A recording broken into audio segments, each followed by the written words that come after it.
The sound of the bucket scraping against stone jolted Liam Zareth from his restless sleep, and he sat bolt upright in bed with his hand already reaching for the hunting knife on his nightstand. No traveler came this far into the borderlands without invitation, and no neighbor would draw water from his well at this ungodly hour without knocking first. He moved quietly through the darkened cabin, years of military training keeping his footsteps silent on the wooden floorboards. The moon hung full and bright outside his window, casting silver light across the clearing he had spent the last 8 months carving from the wilderness. His well stood at the edge of that clearing, a simple structure of stacked stones with a wooden crossbeam and rope, and beside it stood a figure that made his breath catch in his throat. She was tall, perhaps only a few inches shorter than his own 6 feet, with broad shoulders and arms corded with muscle. Her skin gleamed green in the moonlight, and even from this distance he could see the sharp points of her ears and the small tusks that jutted from her lower jaw. She wore clothes that had seen better days, a tunic and trousers that were torn and stained with what looked like dried blood, and she moved with the careful deliberation of someone trying very hard not to make noise. The bucket was halfway up the well when Liam pushed open his door, and the creak of the hinges shattered the midnight silence like breaking glass. The orc girl whirled to face him, water sloshing over the bucket's rim, and in her eyes Liam saw something he had not expected. Not anger or aggression, but pure animal terror. She looked at him the way a cornered rabbit looks at a fox, and her whole body had gone rigid with fear. "Please," she said, and her voice was rough and scratchy as though she had not spoken in days. "Please, I only need water. I will leave." "I promise." Liam stood there in his doorway, knife still in hand, trying to reconcile what he was seeing with everything he had been taught. Orcs were raiders, monsters from the northern wastes who came in the night to burn and kill and steal. The war had ended 3 years ago, but the stories persisted, and men who had fought in that war bore scars both visible and hidden. He had scars of his own, though not from orc blades. "How long since you have eaten?" He heard himself ask, and the orc girl's eyes widened in confusion and fresh fear. "I am not here to rob you," she said quickly. "I only need water. I will go." But she did not go. She stood there trembling, and now that Liam's eyes had adjusted to the moonlight, he could see more details that troubled him. Her green skin was marked with bruises, fresh ones that stood out darker against her natural color. One of her tusks was chipped, and there was a gash across her left arm that had been bound with strips of cloth that were soaked through with blood and dirt.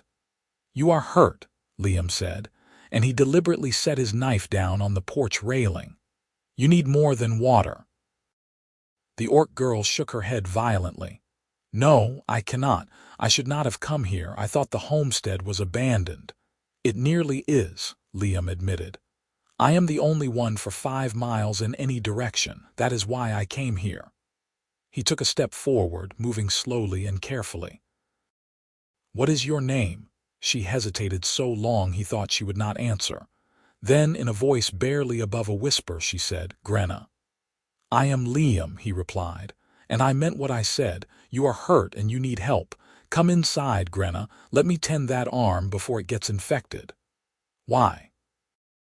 The word came out sharp and accusatory. "Why would you help me? I am orc." "I can see that," Liam said dryly. "I can also see that you are about to fall over. When did you last sleep?" Grenna's jaw worked as though she was chewing on the words she wanted to say. Finally, she set the bucket down on the well's edge and wrapped her good arm around her injured one. 2 days, maybe 3, I do not remember." "Then you need food and rest and medicine," Liam said firmly, "and I have all 3 inside. You can leave after if you want. But at least let me help you with that arm first." He could see her struggling with the decision, fear warring with desperation in her expression. She looked back over her shoulder at the dark forest beyond his clearing, and something in that gesture told Liam that she was running from something. Or someone. "If you try to hurt me, I will fight," she said finally, turning back to face him. "I am weak now, but I will fight." "I would expect nothing less," Liam said, "but I am not going to hurt you, Grenna, I give you my word." She studied him for a long moment, those dark eyes searching his face for deception. Whatever she saw there must have satisfied her, because she picked up the bucket again and took one hesitant step toward his cabin, then another. By the time she reached his porch, she was swaying on her feet, and Liam moved quickly to catch her elbow when she stumbled. She flinched at the contact, but did not pull away, and Liam guided her carefully through his door and into the main room of his cabin. It was not much to look at. Just one large room with a sleeping area in one corner, a kitchen area in another, and a stone fireplace that dominated the far wall. But it was clean and dry and warm, and when Liam eased Grenna into the chair by his table, she let out a sound that might have been relief. "Stay there," he instructed, moving to light the lamp on his table. "I need to see what I am working with." The lamplight revealed even more damage than the moon had shown. Grenna's face was gaunt with hunger and exhaustion, and the bruises he had noticed earlier covered not just her arms but her neck, and what he could see of her torso beneath her torn tunic. Someone had hurt her, and recently? "Who did this to you?" Liam asked quietly as he went to fetch his medical supplies from the shelf above his bed. "My own people," Grenna said bitterly. "My clan. They found out I had been helping human travelers, giving them directions through the mountains, warning them about dangerous paths. They said I was a traitor to my blood." Liam returned with a wooden box filled with bandages, salves, and the herbs he had learned to use during his time in the army. "So they beat you. They wanted to kill me," Grenna corrected. "The beating was just to soften me up first. I escaped before they could finish the job, but they will be looking for me. That is why I must keep moving. How far behind you are they? I do not know. I have been running for nearly a week. Maybe they have given up. Maybe they think I died in the wilderness." She laughed, but there was no humor in it. "Maybe I still will." "Not tonight, you will not," Liam said firmly. He set the box on the table and pulled up another chair across from her. "Let me see your arm." Grenna unwrapped the makeshift bandage with shaking fingers, and Liam had to suppress a wince when he saw the wound beneath. It was a deep gash that ran from her elbow nearly to her wrist, the edges ragged and inflamed. Someone had struck her with a blade, and the wound had been left to fester.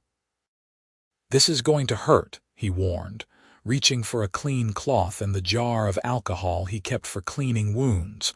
Grenna nodded stiffly. "I know. Do it." She did not cry out when he cleaned the wound, though he felt her whole body go rigid with pain. He worked as quickly and gently as he could, washing away the dirt and dried blood until he could see healthy tissue beneath. The cut was deep but clean, and with proper care it would heal without lasting damage. "You are lucky," he said as he began applying a salve made from honey and herbs. "Another day or two and this would have been much worse." "I do not feel very lucky," Grenna muttered, but some of the tension had left her shoulders. Liam wrapped her arm in clean linen bandages, tying them snugly but not too tight. "There. That should help. But you need to keep it clean and dry, and you need to rest so your body can heal." "I cannot stay here," Grenna protested, even as her eyes drooped with exhaustion. "If my clan finds me, they will kill you too for harboring me." "Let me worry about that," Liam said. He stood and moved to his kitchen area, pulling out bread and cheese and the last of the venison he had smoked the week before. "Right now you need to eat something." He put the food on a plate and set it in front of her, along with a cup of water from the bucket he kept inside. Grenna stared at the meal as though she could not quite believe it was real. And when she finally picked up the bread, her hands were trembling so badly she nearly dropped it. She ate like someone who had been starving, which Liam suspected she had been. He gave her time to finish before speaking again, busying himself with stoking the fire and heating water for tea. When she had eaten everything on the plate and drunk 2 full cups of water, he brought her the tea and sat down across from her again. "You can sleep in my bed," he said before she could protest. "I will take the floor. In the morning we can figure out what to do next." "Why are you doing this?" Grenna asked, and there were tears shining in her eyes. "You do not know me. You should hate me." Humans and orcs have been enemies for generations. Liam was quiet for a moment, turning his own cup of tea between his hands. "I was in the war," he said finally. "I fought on the Southern Front for 4 years. I saw things I wish I could forget. I did things I wish I could take back." He met her eyes. "When the war ended, I came out here because I could not stand to be around people anymore. I thought I wanted to be alone, but maybe what I really wanted was a chance to be better than what the war made me." "I do not understand," Grenna said softly. "You came to my well asking for water and you were hurt and scared and alone," Liam said. "I could have turned you away. I could have killed you, but what kind of man would that make me?" He shook his head. "No, you needed help and I can give it. That is reason enough." Grenna was crying now, silent tears that tracked down her green cheeks. "Thank you," she whispered. "Thank you, Liam." He wanted to reach across the table and take her hand, but he sensed that would be too much too soon. So instead he simply nodded and said, "You are welcome. Now come on. You need to sleep before you fall out of that chair." He helped her to the bed, and she was asleep almost before her head touched the pillow. Liam stood there for a moment, looking down at her in the lamplight. She looked younger in sleep. The fear and pain smoothed away to reveal a face that was strong but not harsh, handsome in the way of her people. He turned away before his thoughts could wander further down that dangerous path, and set about making himself a bed on the floor using blankets and his spare pillow. It was not comfortable, but he had slept in far worse conditions during the war. As he lay there listening to Grenna's soft breathing, he wondered what he had gotten himself into. Morning came too quickly. Sunlight streaming through the cabin's windows to wake him from dreams he could not quite remember. Liam rose stiffly, his back protesting the night on the hard floor, and looked toward his bed. Grenna was still asleep, curled on her side with her injured arm cradled against her chest. In the daylight he could see just how young she was, probably no more than 20 or 21. Just a girl, really, though he supposed he was not so old himself at 26. He moved quietly to avoid waking her, starting a fire in the stove and putting on water for porridge. He had just finished mixing the oats when he heard her stir behind him. "You are still here," Grenna said, and there was surprise in her voice. "This is my cabin," Liam pointed out with a slight smile. "Where else would I be? I thought perhaps I dreamed last night," she admitted, sitting up slowly. "I thought perhaps I would wake up and still be in the forest." "No dream," Liam assured her. "How is your arm?" Grenna flexed it experimentally and winced. "Sore, but better than it was, thank you." "You can thank me by eating breakfast," Liam said, ladling porridge into 2 bowls. "You need to keep your strength up." They ate in companionable silence, and Liam found himself studying her more openly in the morning light. She really was quite striking, with features that were strong and angular but somehow still feminine. Her hair was dark brown, almost black, and hung in a thick braid down her back. She caught him looking and raised an eyebrow, and Liam felt his face heat with embarrassment. "Sorry," he muttered. "I have just never really looked at an orc before. Not like this, I mean. Not as a person." "What did you see us as before?" Grenna asked, and there was an edge to her voice. "Enemies," Liam admitted. "Targets. During the war, orcs were just the shapes we shot at from the walls. I never thought about the fact that you were people with lives and families and dreams." "That is war," Grenna said quietly. "It makes monsters of everyone." She set down her spoon. "I should go soon. The longer I stay, the more danger I bring to you." "Where will you go?" Liam asked. "You said your clan cast you out. Do you have anywhere safe?" Grenna shook her head. "No, but I will figure something out. I always do." "Or you could stay here," Liam heard himself say, and even as the words left his mouth he knew he was being foolish. "Just for a few days, until your arm heals properly. You can help me around the homestead, and I can teach you more about surviving out here on your own. You would let me stay?" Grenna asked incredulously. "After everything I told you, I have plenty of space," Liam said with a shrug. "And honestly, I could use the help. There is more work here than one person can handle alone, especially with winter coming. If you are willing to work, you are welcome to stay until you are ready to move on." He could see her wrestling with the decision, pride warring with practicality. Finally, she said, "1 week. I will stay for 1 week, and I will help you with whatever you need.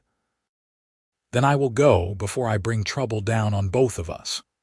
"Fair enough," Liam agreed, though something in his chest tightened at the thought of her leaving. He pushed the feeling aside. "So let me show you around the homestead, and we can figure out what needs doing first." The morning passed quickly as Liam gave Grenna a tour of his property. He showed her the vegetable garden he had planted in the spring, now ready for its final harvest before the first frost. He showed her the chicken coop he had built, currently home to 6 hens who provided him with eggs and the occasional meat. He showed her the woodshed that needed filling before winter set in, and the barn where he kept his horse and the handful of tools he had brought with him from his old life. Grenna listened carefully to everything he told her, asking intelligent questions and offering occasional suggestions. She had grown up in the mountains, she explained, and knew a great deal about preparing for harsh winters and making the most of limited resources.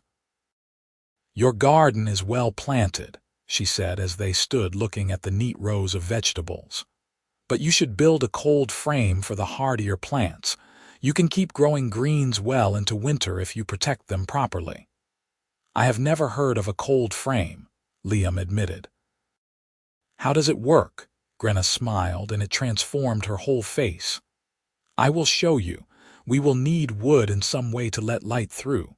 Do you have anything like that?" "I have glass," Liam said. "Old windows from a homestead that burned down about a mile from here. I was saving them for something, but I was not sure what." "Perfect," Grenna said. "We can use those. Come on, show me where you keep your tools." They spent the rest of the morning building the cold frame, working side by side in the autumn sunshine. Liam found himself enjoying the companionship more than he wanted to admit. It had been so long since he had anyone to talk to, anyone to share the small triumphs and frustrations of daily life. Grenna was easy to work with, anticipating what he needed before he asked and offering help without being asked. By midday, they had constructed a simple but sturdy frame over the hardiest section of his garden, with the old windows laid across the top to let in light while keeping out the worst of the cold. Liam stood back to admire their work and felt a surge of satisfaction. "That is good work," he said. "Thank you, Grenna." "You are welcome," she replied. "Now, what else needs doing?" They fell into an easy rhythm over the next few days. Each morning they would eat breakfast together, and then Grenna would help Liam with whatever tasks needed attention. They harvested the last of the vegetables and stored them in the root cellar. They gathered and split firewood until the woodshed was stacked full. They repaired weak spots in the cabin's walls and roof, preparing for winter's harsh weather. In the evenings they would sit by the fire, and Liam found himself talking to Grenna about things he had never told anyone. He told her about his childhood on a farm in the South, about his parents who had died of fever when he was 15. He told her about joining the army because he had nowhere else to go, and about the friends he had made and lost during the war. He told her about the nightmares that still woke him sometimes, dreams of fire and blood and screaming. Grenna listened without judgment, and in turn she shared her own stories. She told him about growing up in an orc clan in the northern mountains, about the harsh traditions and even harsher punishments for those who broke them.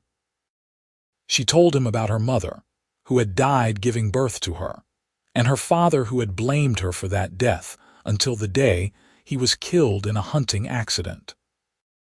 She told him about the human travelers she had helped, drawn by a curiosity about the world beyond her clan's territory, and a bone-deep sense that maybe humans and orcs did not have to be enemies forever. "That is what got me exiled," she said one night as they sat watching the fire burn low. "The clan leaders said I was betraying our ways, that I was weak and corrupted by human thinking. They said any orc who would help a human deserved to die." "They were wrong," Liam said quietly. "What you did was brave. It takes courage to stand up for what you believe in, especially when everyone around you disagrees." "Brave or foolish," Grenna said with a bitter laugh. "The result is the same either way. I have no home now, no family. I am alone." "You are not alone," Liam said, and when she looked at him he held her gaze. "You have me, for whatever that is worth." Something shifted in the air between them then, something warm and fragile and terrifying. Grenna looked away first, but not before Liam saw the emotion in her eyes. "Your week is almost up," she said, changing the subject. "I should start thinking about where I will go next." "You could stay longer," Liam offered, trying to keep his voice casual.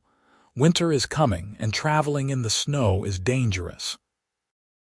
"You could stay until spring, work for your room and board." "That is a generous offer," Grenna said carefully, "but I worry about bringing danger to your door if my clan is still looking for me." "Then we will deal with it together," Liam interrupted. "I am not defenseless, Grenna.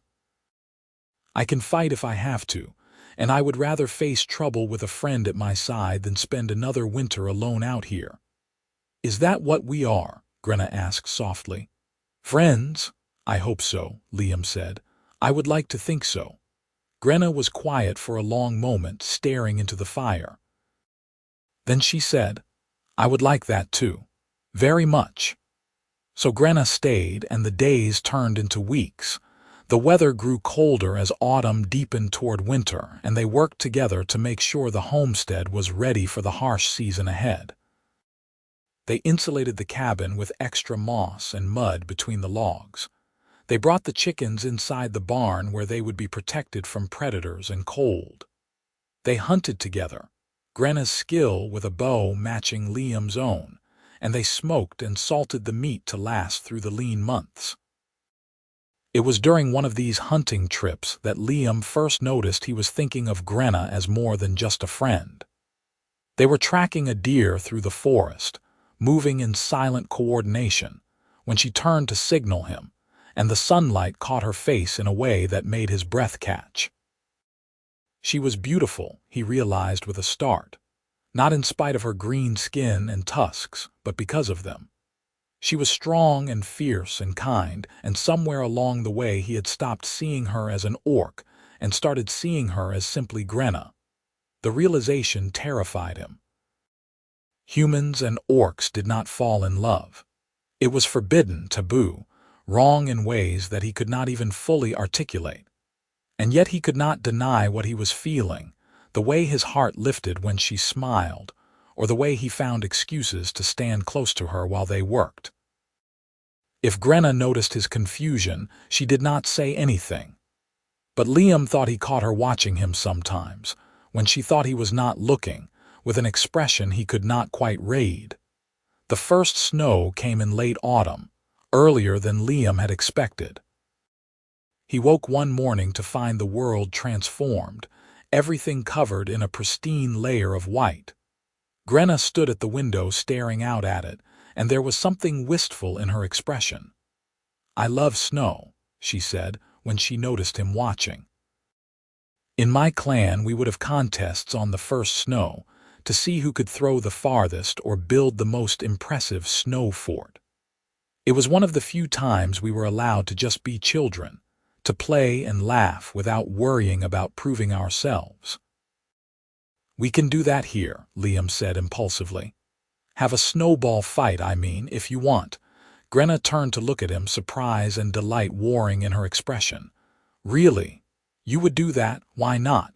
Liam said with a grin. "The chores can wait a few hours. Let us go enjoy the snow."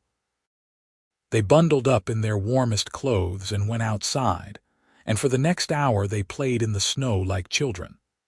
They built snow forts on opposite sides of the clearing and pelted each other with snowballs, laughing and shouting challenges. Grenna's aim was devastatingly accurate, and Liam found himself on the losing end of most exchanges, but he did not care. It felt good to laugh, to be silly, to forget for a little while about the complications and dangers of the world. The fight ended when Liam slipped on a patch of ice and went down hard, and Grenna rushed over to make sure he was all right. She helped him to his feet, her hands strong and warm through his coat, and suddenly they were standing very close together. Liam could see the snowflakes caught in her dark hair, could feel the warmth of her breath in the cold air. "Are you hurt?" she asked, and her voice was soft. "No," Liam managed to say, "just clumsy." Neither of them moved. They stood there in the falling snow, so close he could have counted her eyelashes, and Liam felt something click into place inside him. This was right. She was right. Whatever the world said about humans and orcs, this feeling between them was real and true and worth protecting. But before he could say anything, before he could even begin to put words to what he was feeling, Grenna stepped back. "We should go inside," she said, not meeting his eyes. "Get warm." "Right," Liam said, trying to ignore the disappointment that washed through him. "Good idea." That night, the awkwardness between them was almost palpable. They moved around each other carefully in the cabin's small space, both hyper-aware of where the other was. Liam tried to act normally, to pretend nothing had changed, but he could feel Grenna's eyes on him, and it made his skin prickle with awareness. Finally, as they sat by the fire after dinner, Grenna spoke. "Liam," she said, her voice hesitant, "can I ask you something?" "Of course," he said, setting down the knife he had been sharpening. "Why did you really ask me to stay?" She looked at him directly now, her dark eyes searching his face. "At first I thought it was just kindness or maybe practical need for help, but now I am not so sure, so I am asking." "Why do you want me here?" Liam's heart hammered in his chest. He could lie, could give her some easy answer that would let them continue as they had been, or he could tell her the truth and risk everything. "At first it was those things," he said slowly, "kindness and practicality, but now—" He took a deep breath. "Now it is because I cannot imagine this place without you in it, because when I think about you leaving, something in my chest hurts, because you make me laugh and make me think and make me want to be better than I am." He paused.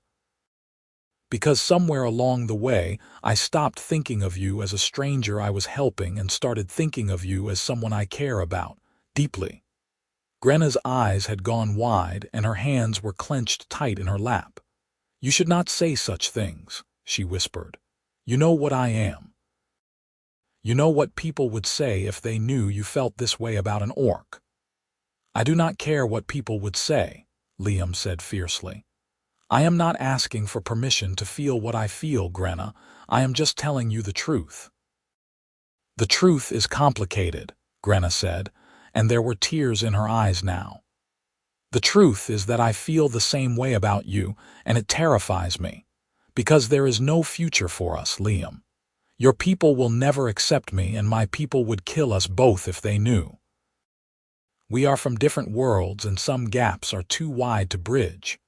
Or maybe we build a bridge, Liam said. Maybe we make our own world right here, just the two of us against whatever comes. You make it sound so simple, Grenna said with a sad smile, but it is not. There are things you do not understand about my people, about the oaths we take and the bonds that tie us. Even exiled, I am still bound by certain laws, and one of those laws is that an orc cannot marry outside the clan, cannot love outside the clan. The punishment for breaking that law is death. Then we will not call it marriage, Liam said. We will not put a name to it at all. We will just be two people who choose to build a life together. No oaths, no ceremonies, just us. Grenna shook her head. It is not that simple. If my clan finds us together like this, they will kill you to make an example.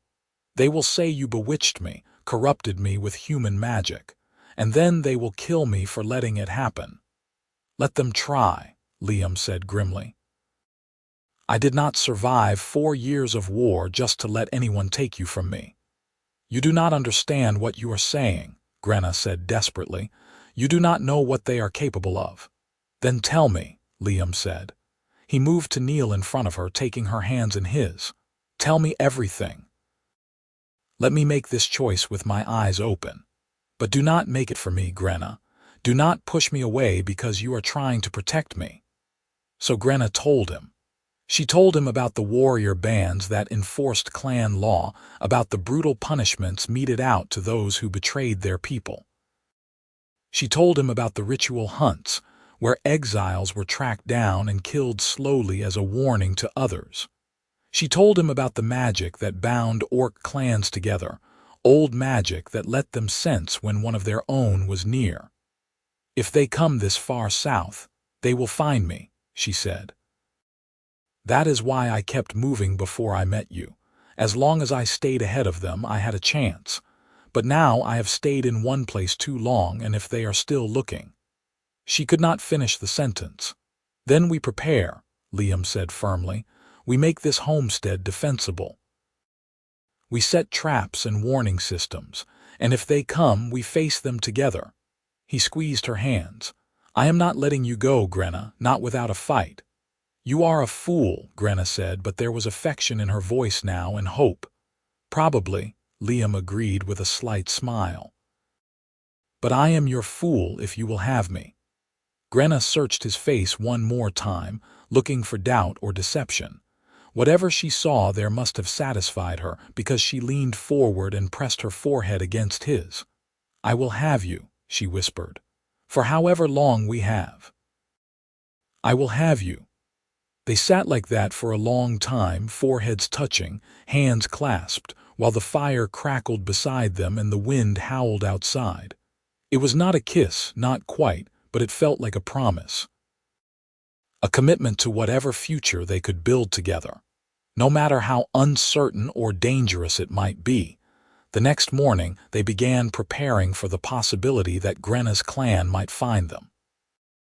Liam showed her the weapons he had kept from his military days, a collection of swords and bows and the sturdy crossbow he had used on the southern front. Grenna tested each one, her experienced eye judging their quality and condition. These are good, she said approvingly. Well maintained. But we will need more. If a war band comes, there could be anywhere from 5 to 10 warriors. 10. Liam felt his stomach drop.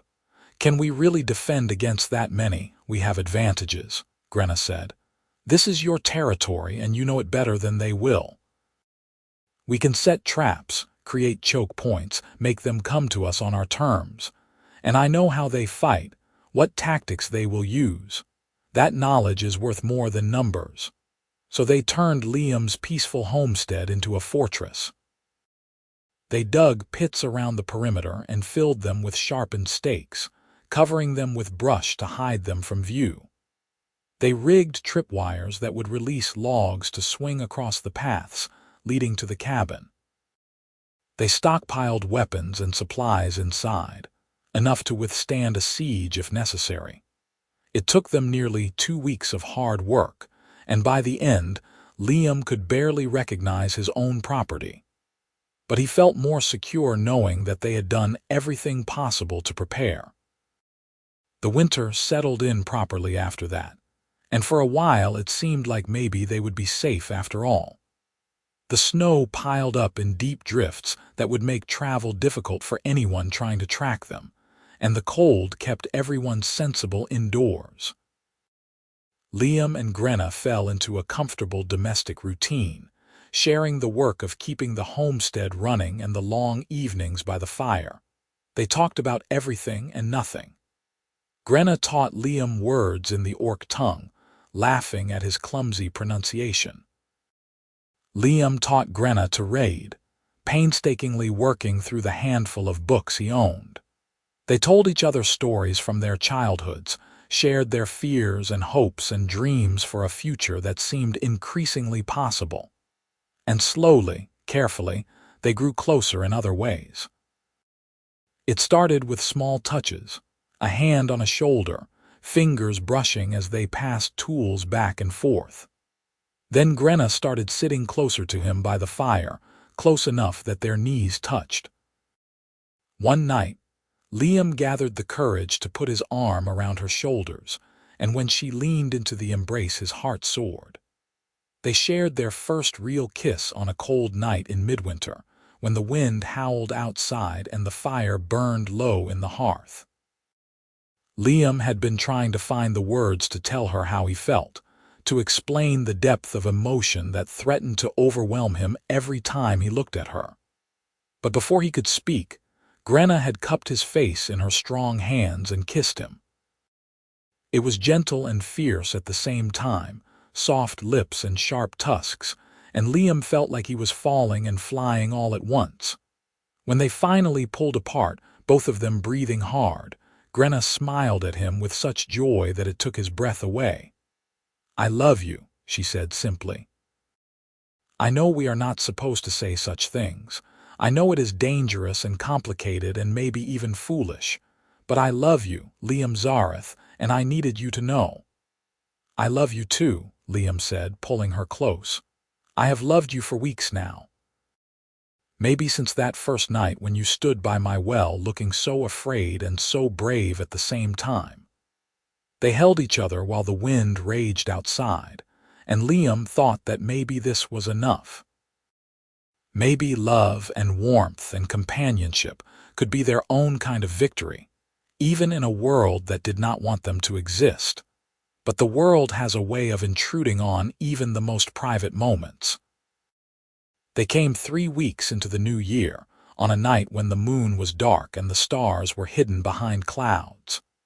Liam woke to the sound of one of his tripwires being triggered, the warning bell they had rigged jingling frantically in the darkness. He was out of bed in an instant, reaching for weapons and shaking Grenna awake. "They are here," he said grimly. "How many?" Grenna moved to the window, peering out into the darkness. Her night vision was better than his, an advantage of her Orc heritage. "I see 6, she said quietly. "Maybe 7. They are being careful but not careful enough. They do not expect us to be ready for them. Then we make them regret underestimating us," Liam said. He checked his crossbow, making sure it was loaded and ready. "You take the left side. I will take the right. Wait until they are past the first set of pit traps." Grenna nodded, her face set in grim determination. She had her bow in hand and a quiver of arrows on her back, and in the dim light she looked like a warrior from legend. "Liam," she said, turning to face him, "if things go badly—" "They will not," he interrupted. "We are going to survive this, both of us, and then we are going to have a very long and very boring life together. Understood?" Despite the danger, despite the fear, Grenna smiled. "Understood." They took up positions on opposite sides of the cabin, watching through the shuttered windows as the dark shapes moved through the clearing. Liam counted 7 figures, all of them moving with the practiced ease of experienced warriors. They were searching the perimeter, looking for the easiest way to approach the cabin. One of them triggered a pit trap, and the night erupted with screaming. The Orc warrior had fallen onto the sharpened stakes, and his cries of pain and rage brought the others running. They clustered around the pit, trying to help their fallen comrade, and that was when Liam fired his first shot. The crossbow bolt took one of the orcs in the shoulder, spinning him around with the force of the impact. Grenna loosed 3 arrows in quick succession, each one finding its mark. 2 more orcs went down, and suddenly the remaining warriors realized they were under attack. "Defend yourselves," one of them roared in the orc tongue. "The traitor has teeth after all," they scattered, taking cover behind trees and rocks, and the battle became a deadly game of cat and mouse. Liam reloaded his crossbow as quickly as he could, firing whenever he saw movement. Grenna was faster with her bow, arrows hissing through the darkness to pin down their attackers, but the orc warriors were not helpless. They began to coordinate, 2 of them laying down covering fire with thrown spears while the others advanced on the cabin. One of the spears punched through the wooden shutters, missing Liam by inches. "They are going to rush us," Grenna called out. "Get ready." Sure enough, 3 of the orcs charged the cabin as one, roaring battle cries that echoed through the night. Liam shot one of them at point-blank range through the window, the crossbow bolt burying itself in the warrior's chest. Grenna dropped another with an arrow to the throat. But the third one reached the door and began slamming his massive body against it, and Liam heard the wood start to crack. "Cover the door," he shouted, abandoning his crossbow and drawing his sword. "Do not let them get inside." The door gave way with a splintering crash, and the orc warrior burst through in a shower of broken wood. He was huge, easily 6.5 feet tall, with arms like tree trunks and a face twisted with rage. He had a war axe in each hand, and when he saw Grenna, his expression darkened even further. "Traitor," he spat. "You bring shame on our blood. The clan will feast when you are dead." "The clan can rot," Grenna shot back, knocking another arrow. "I would rather die free than live as your slave." She fired, but the big orc was faster than he looked. He deflected the arrow with one of his axes and charged forward, closing the distance before she could shoot again. Liam stepped between them, his sword raised, and the orc's attack shifted to him instead. The fight was brutal and fast. Liam had training and experience, but his opponent had raw strength and fury on his side. They traded blows in the confined space of the cabin, axes against sword, each strike powerful enough to kill. Liam felt one of the axes graze his ribs, tearing through his shirt and drawing blood, but he managed to get inside the orc's guard and drive his sword into the warrior's side. The orc roared in pain and staggered back, but he was not done yet. He swung both axes in a wild horizontal arc that forced Liam to dive out of the way, and in that moment of vulnerability, Grenna struck. Her arrow took the big orc in the back, punching through armor and flesh to pierce his lung. He went down with a crash that shook the whole cabin, and for a moment there was silence. Then Grenna was at Liam's side, checking him for injuries. "Are you hurt? Did he get you?" "Just a scratch," Liam said, though his side was burning like fire. "Are there any more of them?" Grenna moved to the broken door and looked out cautiously. "I think we got them all. I count 7 bodies, including the one in the pit trap, but we should make sure." They spent a tense hour searching the perimeter, checking each fallen warrior to ensure they were truly dead and that there were no more hiding in the darkness. By the time they were satisfied that the danger had passed, both of them were shaking with exhaustion and the aftermath of adrenaline. Back in the cabin, Grenna insisted on tending to Liam's injury. It was deeper than he had thought, a gash along his ribs that would need stitches. She cleaned it and stitched it with steady hands, though he could see tears in her eyes. "I am so sorry," she whispered as she worked. "This is my fault. I brought this danger to you." "No," Liam said firmly, catching her hand. You did not bring anything but light and joy into my life. What happened tonight was their choice, not yours. You are not responsible for their hate." "They are dead because of me," Grenna said. 7 warriors of my old clan, dead because I chose to love a human instead of following their laws. They are dead because they tried to murder 2 people who just wanted to live in peace," Liam corrected. "We defended ourselves, Grenna. We did what we had to do to survive." "There is no shame in that." Grenna finished the stitches and tied off the thread, then sat back with a heavy sigh. "What do we do now? There may be more. The clan could send another war band." "Then we will deal with that when it happens," Liam said, "but I think maybe they will reconsider. 7 dead warriors is a high price to pay for revenge. They may decide you are not worth the trouble after all." "Maybe," Grenna said, but she did not sound convinced. They spent the rest of the night cleaning up the evidence of the battle, burying the fallen orcs far from the homestead where wild animals would not disturb them. It was grim work, made worse by the cold and the darkness, but by dawn they had finished. The cabin was patched and reinforced, the traps reset, and all signs of violence scrubbed away. Liam and Grenna stood together in the morning light, looking out at the peaceful winter landscape. Nothing in the scene suggested that hours ago this place had been a battlefield. "We survived," Grenna said quietly, and there was wonder in her voice. "We did," Liam agreed, putting his arm around her shoulders. "Together." The weeks after the battle were strange. They both half expected another attack, another war band to appear out of the forest seeking revenge. But as days turned into weeks and then months, it became clear that no one else was coming. Either the clan had given up, or they had decided that Grenna was not worth losing more warriors over.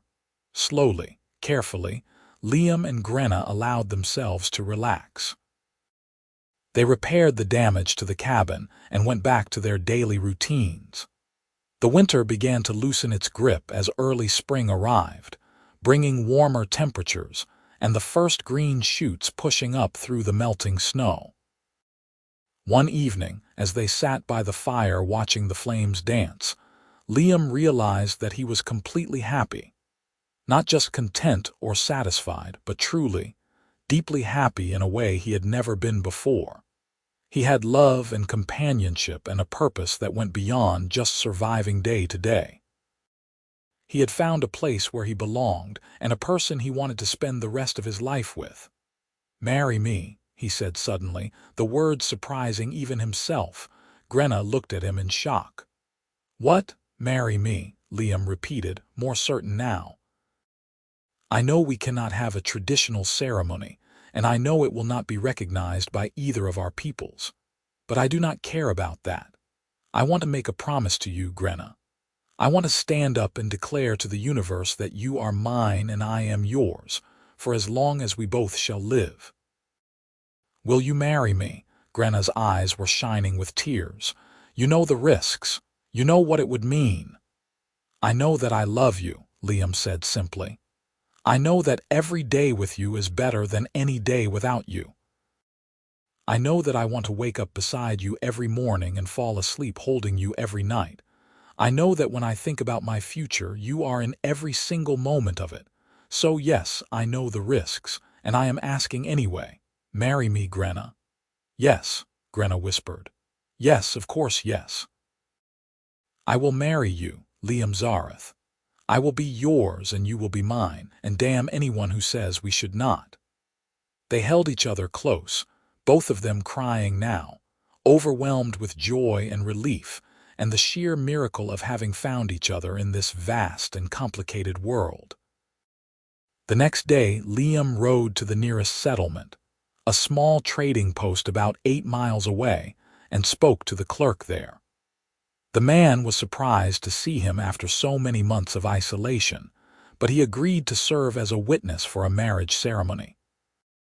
He raised an eyebrow when Liam mentioned that his bride was an orc, but to his credit he did not refuse. "Times are changing," the clerk said with a shrug. The war is over, and maybe it is time we all learn to get along. I will come tomorrow, and I will bring my wife to serve as second witness.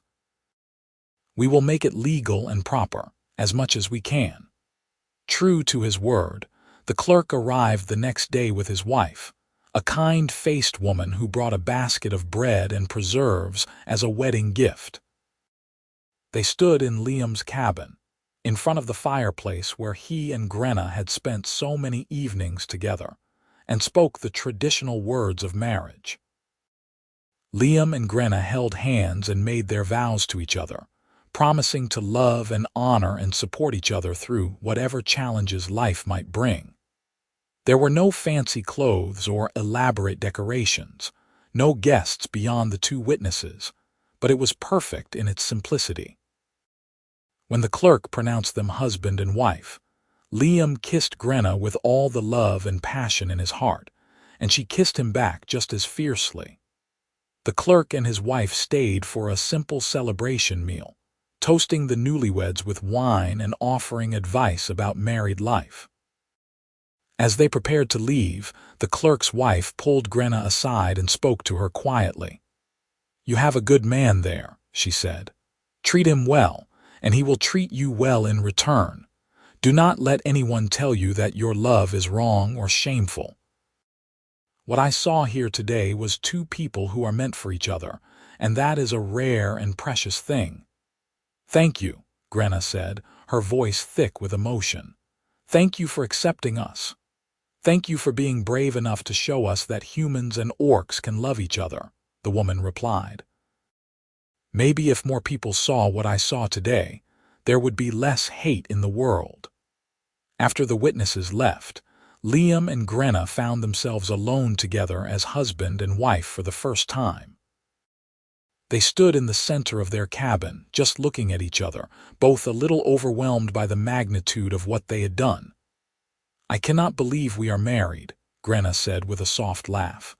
"I never thought I would have this. A home, a husband, a future." "Neither did I," Liam admitted. "After the war, I thought I was done with joy. I thought all I had left was surviving. But then you appeared at my well in the middle of the night, scared and hurt and so brave, and you changed everything." "We changed each other," Grenna said, taking his hands in hers. "You showed me that not all humans are enemies, that some are capable of great kindness and compassion. I showed you that orcs are not monsters, that we can love and hope and dream just like anyone else. We proved that the walls between our peoples are not as high or as strong as everyone thinks." "We proved that love is stronger," Liam agreed.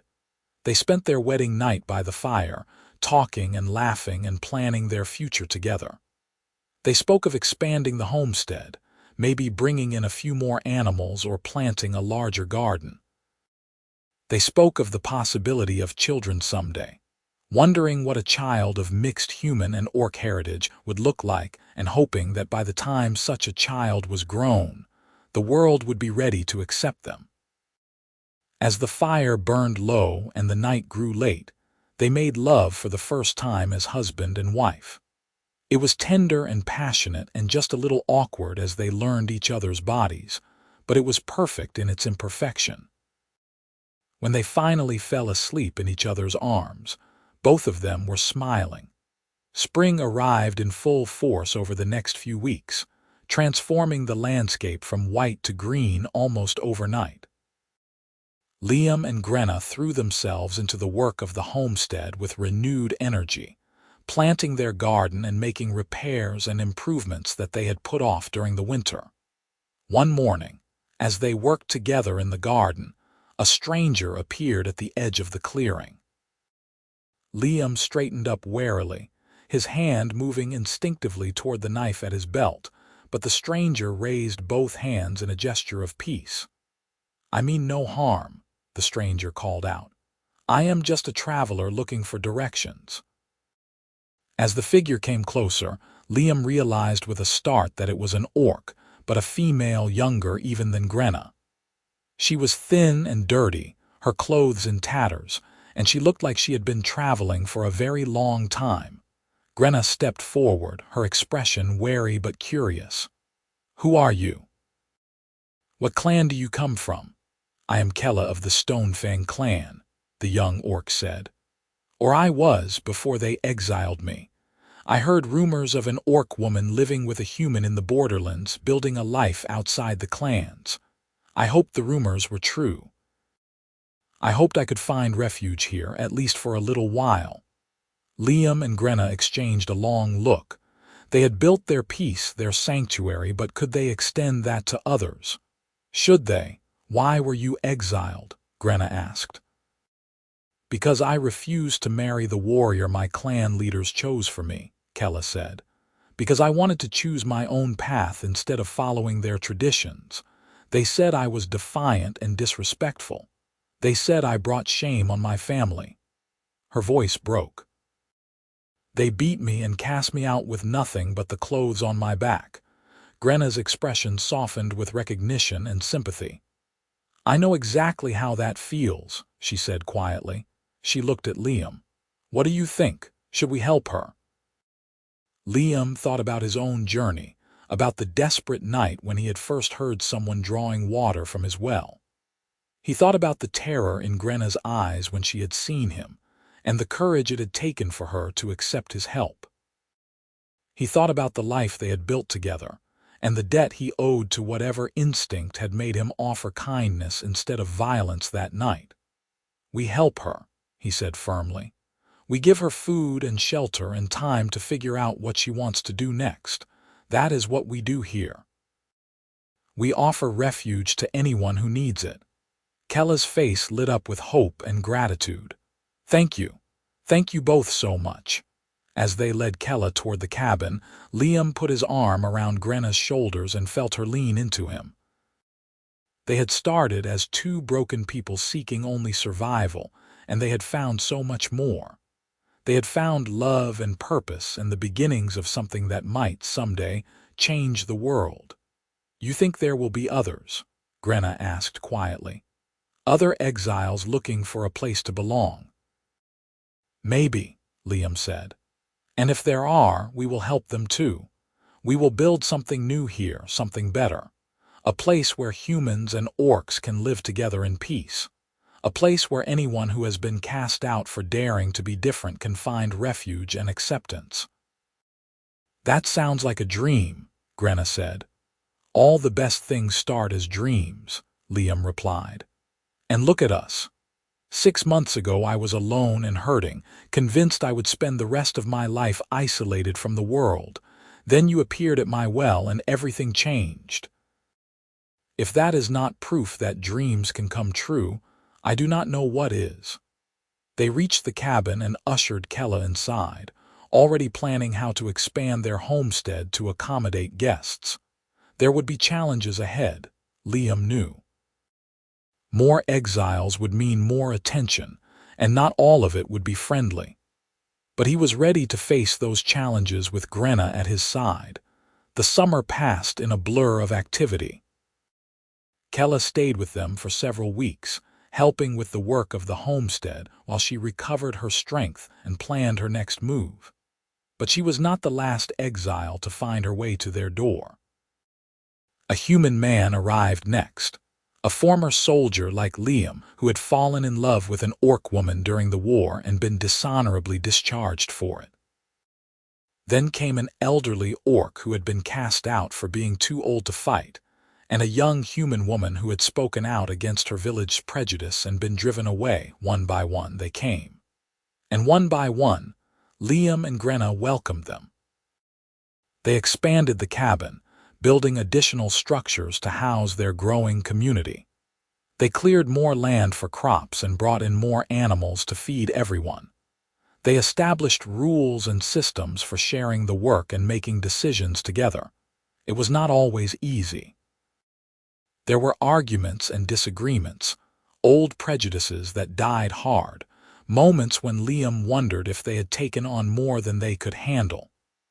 But Grenna was always there to remind him why they were doing this, to help him see the bigger picture. "We are building something important," she would say. "We are proving that humans and orcs can live together, work together, care for each other. Every person who finds refuge here is proof that the old hatreds do not have to define us. We can choose something better. By the time the first anniversary of their wedding arrived, the homestead had grown into a proper settlement. There were a dozen people living there now, both humans and orcs, all of them working together to build a new kind of community.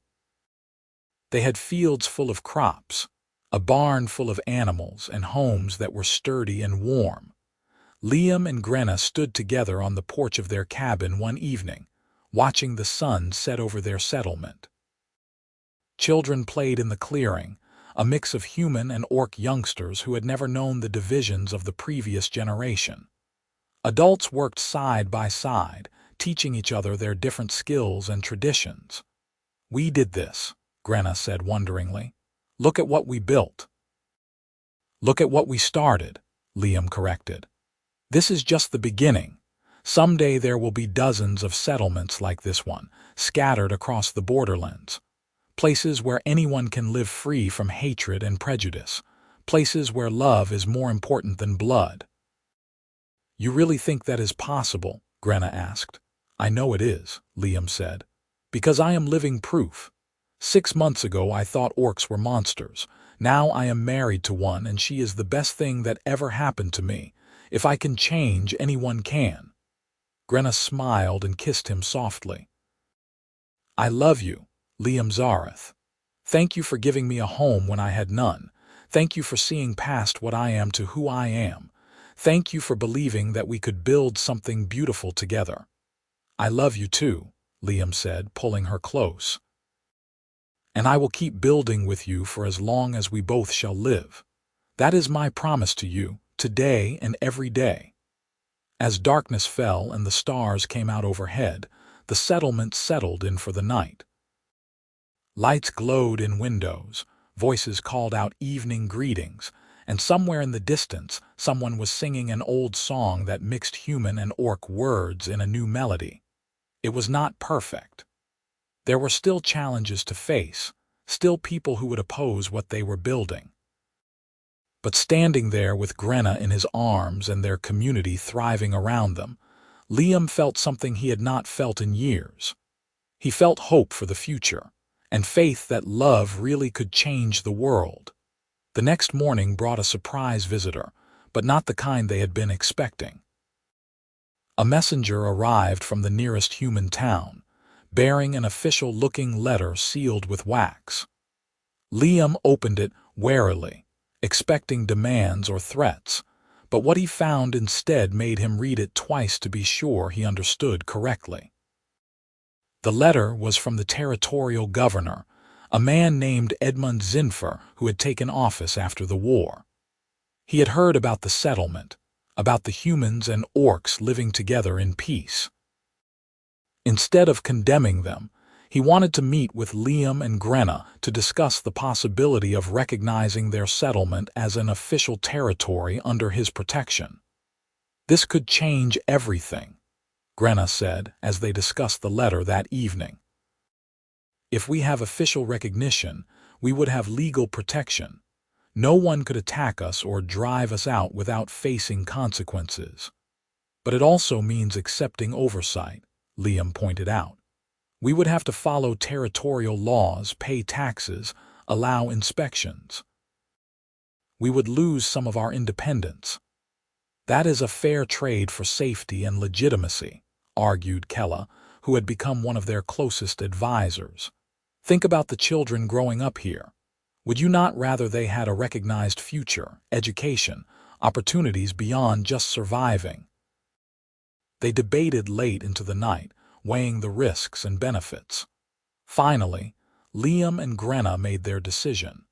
They would meet with the governor and hear what he had to say. If his terms were fair, they would accept his offer of recognition and protection.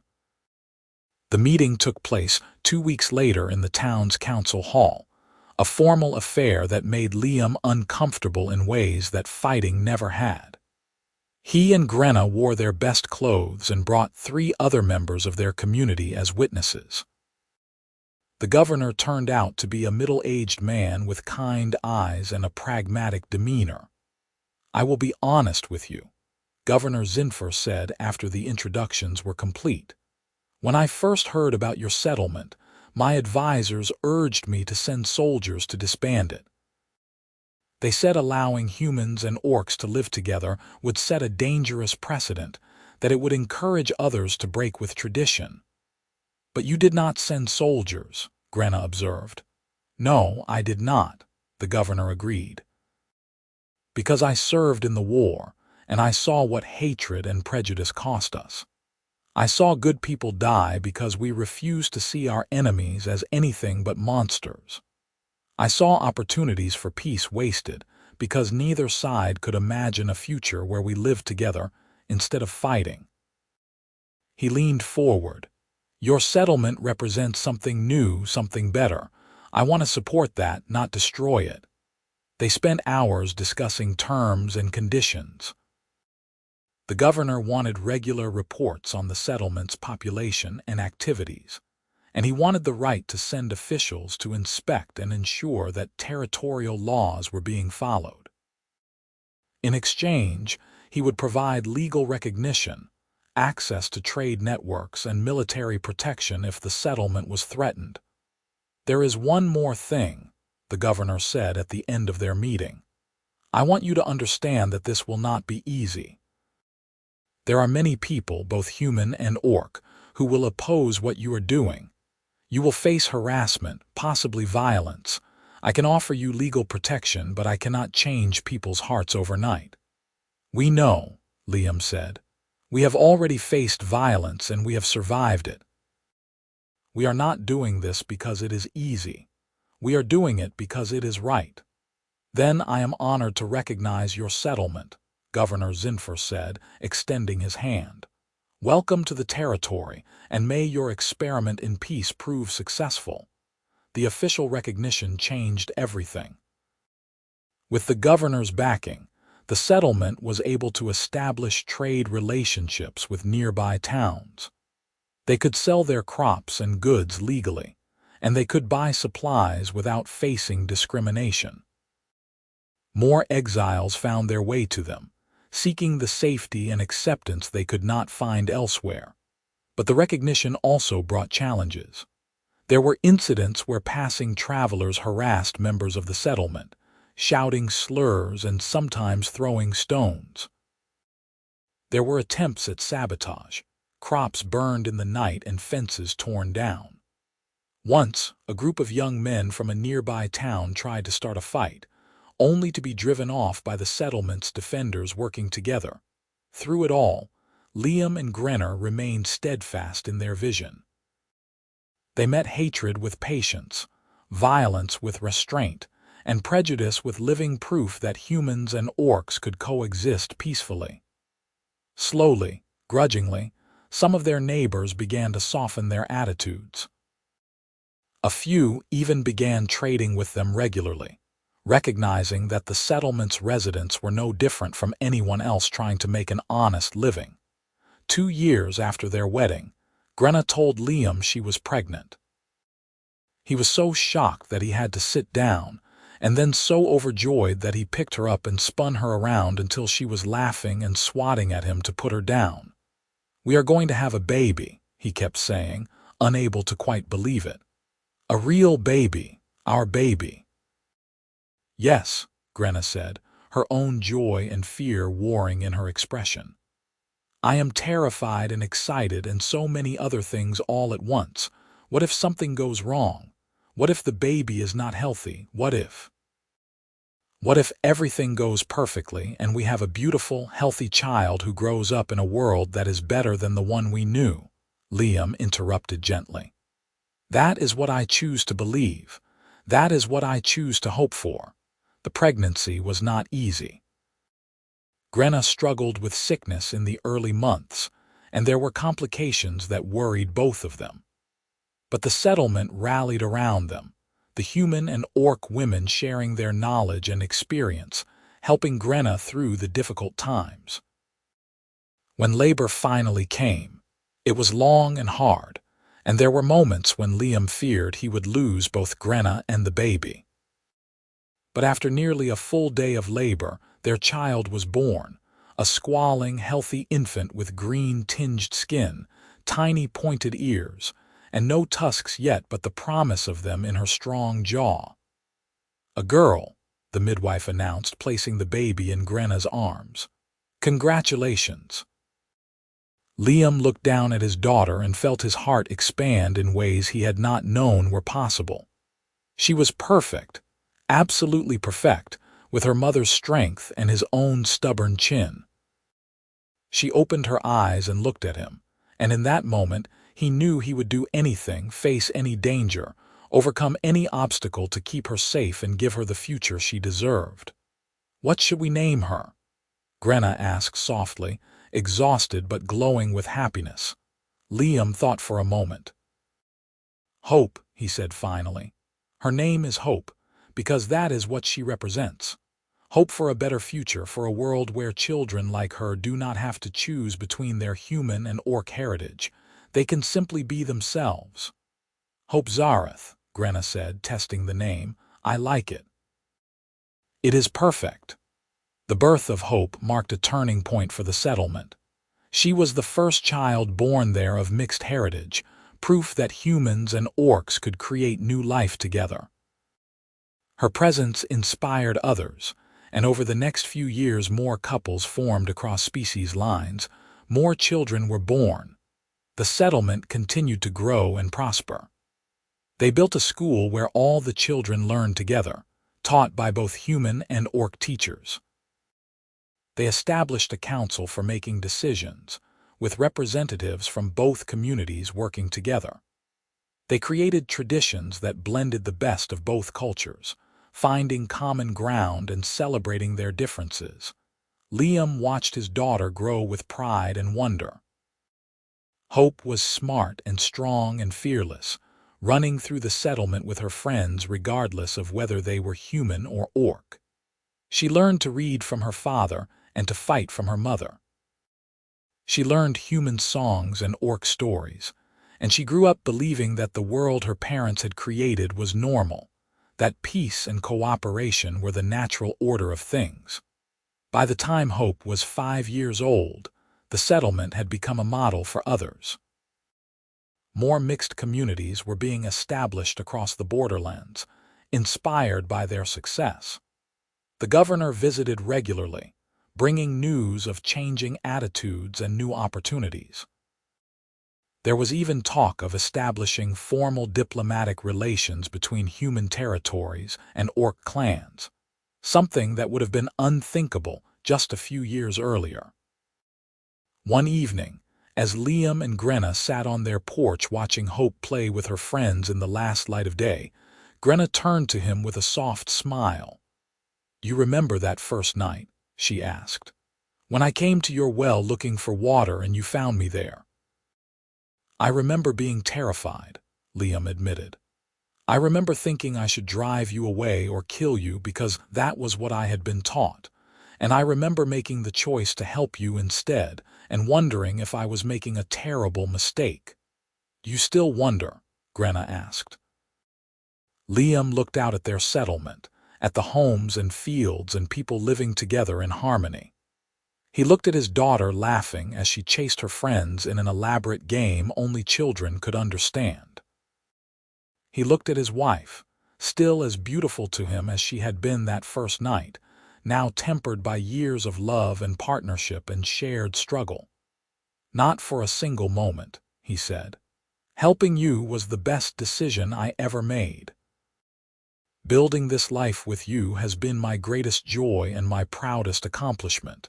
If I could go back to that night and do it all again, I would not change a thing." "Neither would I," Grenna said, taking his hand. "You saved my life that night, Liam. But more than that, you gave me a reason to keep living. You showed me that the world could be better, kinder, more accepting. You believed in me when no one else did, not even myself.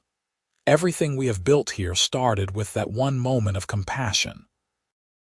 They sat in comfortable silence, hands clasped, as the sun set and the stars began to appear overhead.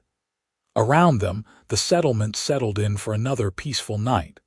Lanterns were lit in windows. Evening meals were shared. Children were called in from their play and tucked into bed with stories and songs. It was an ordinary evening in an extraordinary place, and Liam felt grateful for every moment of it. They had come so far from that midnight encounter at the well, two desperate people finding each other in the darkness. They had faced challenges and dangers he could never have imagined. They had lost things and gained things and learned more about themselves and each other than he had thought possible. But through it all, they had held onto the simple truth that had brought them together that first night. Love was stronger than fear. Compassion was stronger than hatred. And the courage to extend kindness to a stranger could change the world in ways both small and profound.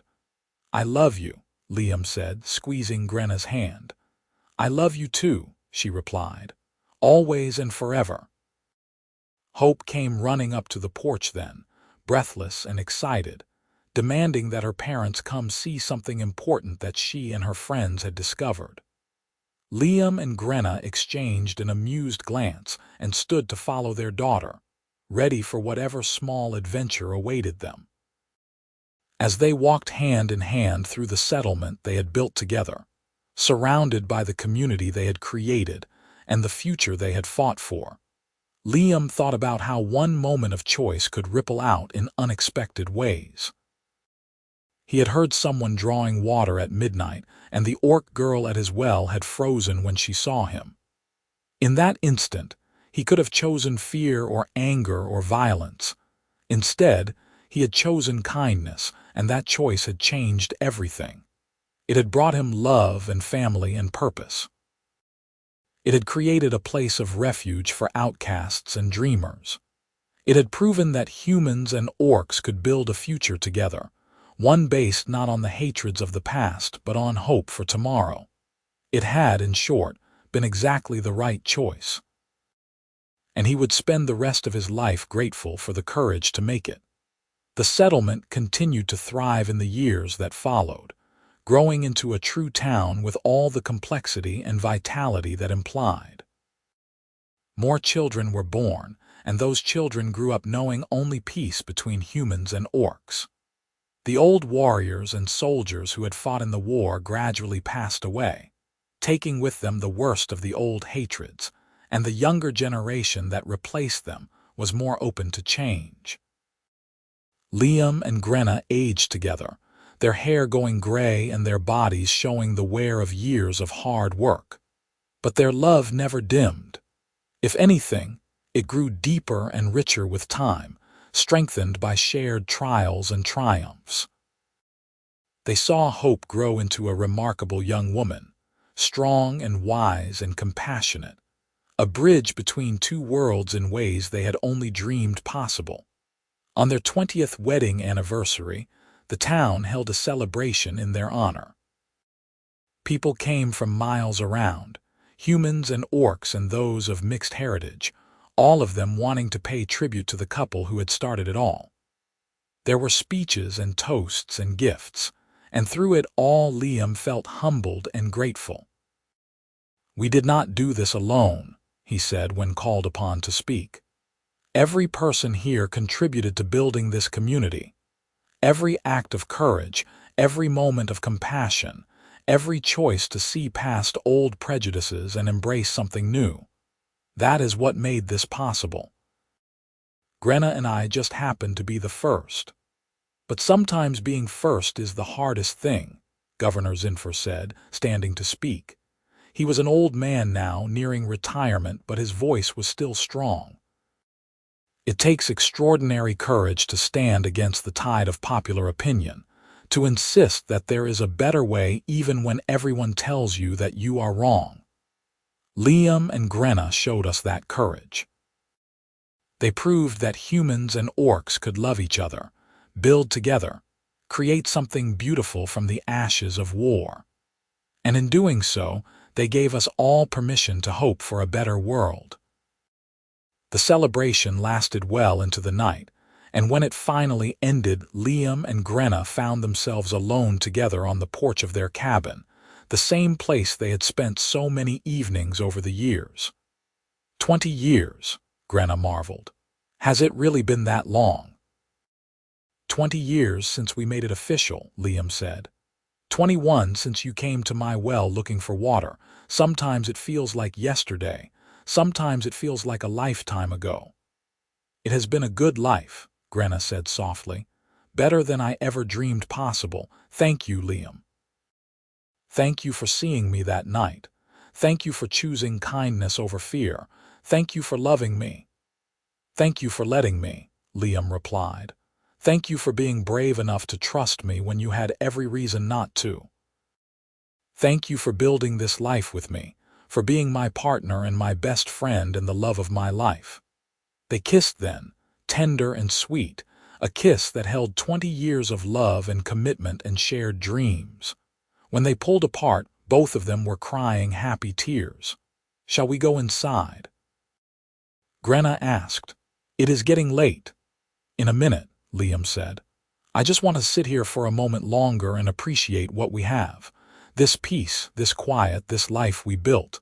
It is everything I never knew I wanted, and I am grateful for every moment of it. So they sat together in the darkness, listening to the sounds of their town settling in for the night. The future stretched out before them, uncertain but filled with possibility. They had built something that would outlast them, a legacy of peace and cooperation that would benefit generations to come. It had all started with a simple choice made in the middle of the night, when a desperate orc girl came to a well seeking water and found instead a man willing to offer compassion to a stranger. From that one moment of kindness had grown love and family and community, proof that the divisions between peoples need not be permanent, that hope and courage could overcome even the deepest hatreds.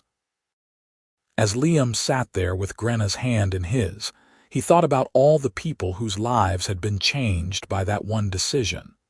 The exiles who had found refuge in their settlement, the children who had grown up knowing peace, the couples who had dared to love across boundaries that were supposed to be absolute. All of it traced back to one midnight encounter and the choice to see past fear to the person beneath. I would do it all again, he said quietly. Every hardship, every danger, every moment of doubt. I would do it all again for this. So would I, Grenna agreed, leaning her head on his shoulder. So would I. They sat together as the stars wheeled overhead, two people who had found each other against all odds and built something beautiful from that connection. Their story would be told for generations, an inspiration to others who dared to hope for a world where love could overcome prejudice, where courage could defeat fear, where kindness to a stranger in the night could change everything. And somewhere in the town, in a small house she shared with friends, their daughter Hope lay awake thinking about her own future. She had grown up hearing the story of how her parents met, how her father had extended compassion to her mother when the whole world said he should not. That story had shaped her, given her a deep belief in the power of individual choice and the importance of standing up for what was right even when it was difficult. Tomorrow, she would begin her own journey, leaving home to travel and learn and bring the message of peace to new places. She was nervous and excited and determined to make her parents proud, to continue the work they had started and build on the foundation they had laid. But tonight, she thought about her father finding her mother at the well, about the moment when everything could have gone wrong and instead went right, about the power of one small act of kindness to ripple out in unexpected ways, changing lives and building futures and creating hope where none had existed before. It was a good story, she thought. More than that, it was a true story, and that made all the difference. Her parents had proven that change was possible, that people could grow beyond the limitations of their upbringing, that love could bridge any divide. And if they could do it, then so could she. So could anyone who had the courage to try. With that comforting thought, Hope closed her eyes and drifted off to sleep, dreaming of all the good she would do and all the walls she would help tear down, following in the footsteps of her remarkable parents and building on the legacy they had created. Outside, the stars continued their ancient dance across the sky, bearing witness to the small miracles happening below. A town where humans and orcs lived in peace, a love that had overcome prejudice and fear. A future built on hope and courage, and the simple truth that kindness mattered, that choices mattered, that one person extending compassion to another could change the world in ways both profound and lasting. It had all started with someone drawing water at midnight, and it would continue for generations to come. The story of Liam and Grenna, the human and the orc who dared to love each other and in doing so changed their corner of the world forever. It was not a perfect story, not without pain or struggle or sacrifice. But it was a story of hope triumphant, of love overcoming hate, of courage in the face of fear. And it was a true story, which made it the best kind of story of all. A reminder that no matter how dark the night, no matter how deep the divisions between peoples, there was always the possibility of reaching across those gaps and finding connection. Always the chance that one moment of compassion could light a spark that would grow into something beautiful and lasting. That was the legacy Liam and Grenna left behind. Not just a town or a community, but a living example of what was possible when people chose love over fear, acceptance over prejudice, hope over despair. Their story would be told for generations, inspiring others to make similar choices, to build similar bridges, to dare to imagine a world where old hatreds need not define the future. As the night deepened and the town slept, Liam and Grenna finally went inside to their own bed, content in the knowledge that they had lived well and loved deeply and built something meaningful that would outlast them both. They had started as two broken people finding each other in the darkness, and they had become so much more. Partners, lovers, friends, leaders, parents, and finally elders whose wisdom and example guided a whole community. It had been enough, more than enough. It had been everything. And it had all begun with the sound of someone drawing water at midnight, and the choice to respond with kindness instead of fear. Everything else had flowed from that one decision, proof that the smallest acts of compassion can have the largest consequences, and that love, when given freely and without expectation, has the power to transform not just individual lives but entire worlds. That was the truth Liam and Grenna lived by, the principle that guided their every action and decision. And in the end, it made all the difference. They had changed their world, one act of kindness at a time, and their legacy would endure long after they were gone, a beacon of hope for anyone who dared to believe that a better future was possible. The story ended as so many good stories do, with love triumphant and hope preserved, with lessons learned and wisdom gained, with a future bright with possibility stretching out before those who would come after. It was a happy ending, the kind everyone deserves but few find, earned through courage and sacrifice and the willingness to stand up for what was right even when it was hard. Liam and Grenna had found their happily ever after, and in doing so, they had helped countless others find theirs as well. That was their true gift to the world, the real magic of their story. Not just that they had loved across boundaries that were supposed to be absolute, but that they had shown others it was possible to do the same.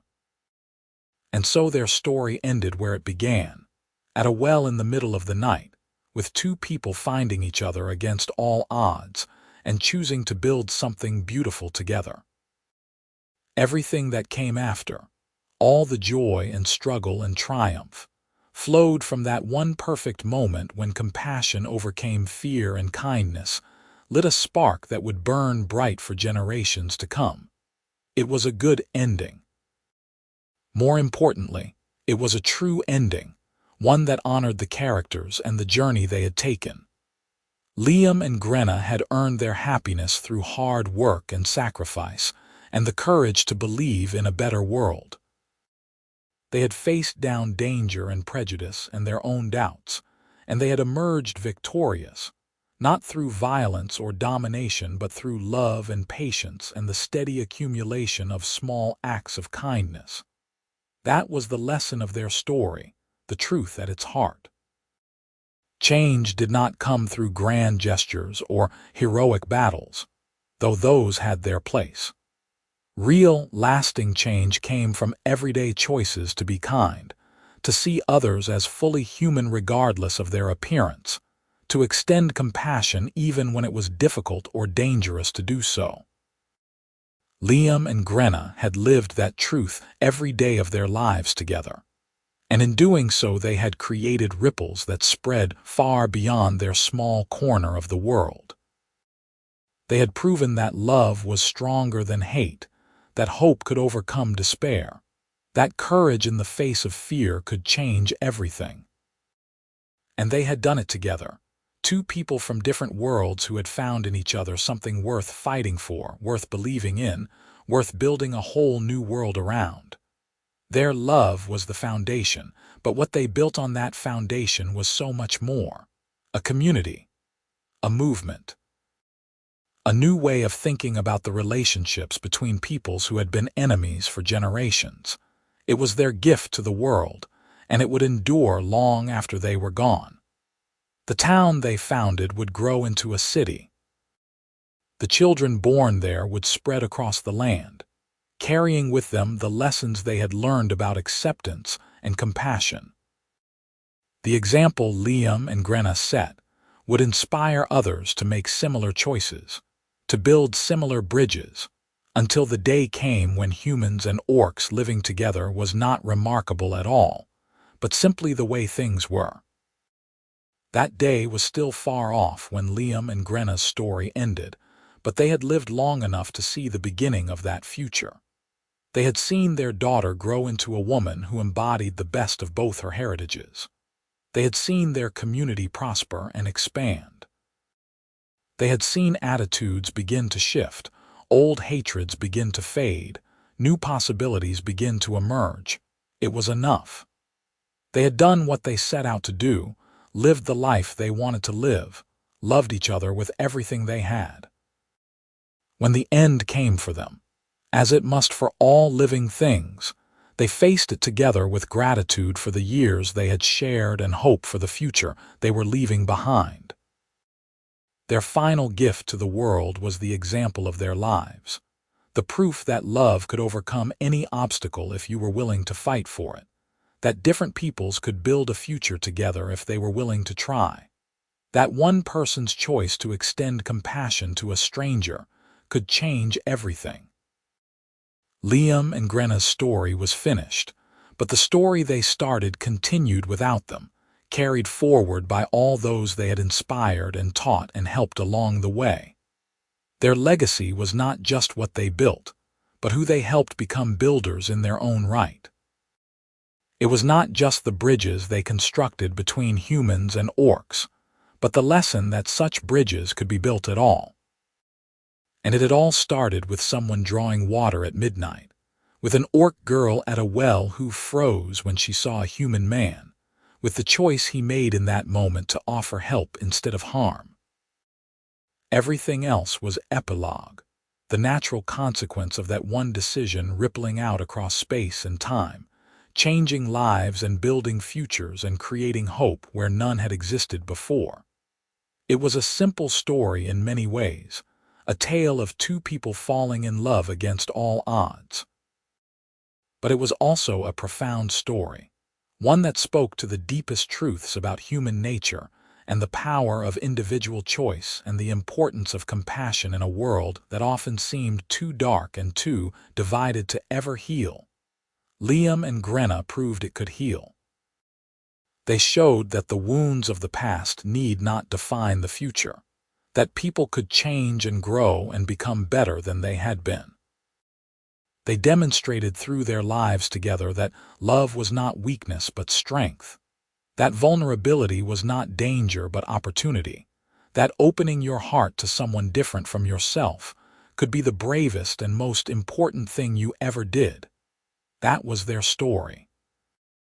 That was their truth. And it was a truth that would endure long after they were gone, a light shining in the darkness, a reminder that no matter how bad things seemed, there was always hope for something better. Always the possibility that one person, making one choice, could start a chain of events that would change the world. Liam and Grenna had been those people, had made that choice, had changed their world in ways large and small.